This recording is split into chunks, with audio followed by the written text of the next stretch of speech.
স্বর্ণের দাম ইতিমধ্যেই 2 লাখ ছাড়িয়েছে। শুনেছেন নিশ্চয়ই।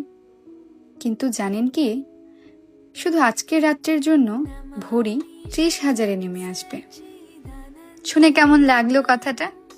মনে হলো না ধার দেনা করে রয়ে শোয়েও কিছু স্বর্ণ কিনে রেখে দিই? অথচ এই যে ভক্তরা আমাদের বলেই যাচ্ছে দামোদর মাস পালনের কথা, একটি দীপ জ্বালানোর কথা, যার ফল 1000 গুণ বর্ধিত হবে। অর্থাৎ 1 ভরি স্বর্ণ যদি আপনাকে 1000 ভরি স্বর্ণ এনে দেয়, সেই সুখের চেয়েও এই দিব্য সুখ আরো অপ্রাকৃত। তাহলে কেন আমরা আসল সম্পদ ছেড়ে মিথ্যা সম্পদের পেছনে ছুটছি?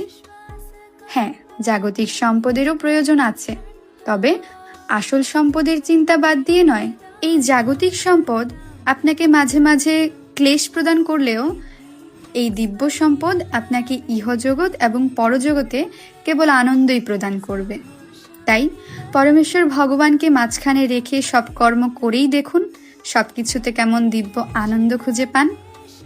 যাই হোক, সেদিন একটা ভিডিও সামনে এসেছিল যেখানে দেখলাম একজন ভগবানকে প্রদীপ নিবেদন করছে, তবে সেটা উল্টো দিক দিয়ে।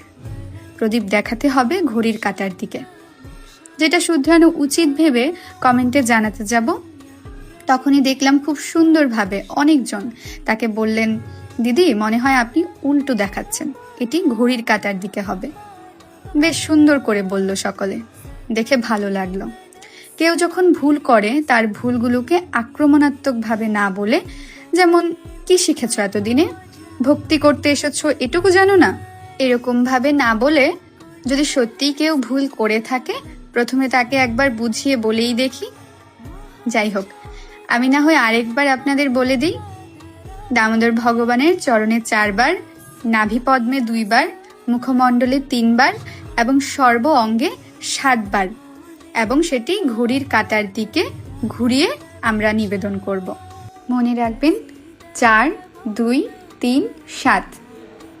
হরে কৃষ্ণ।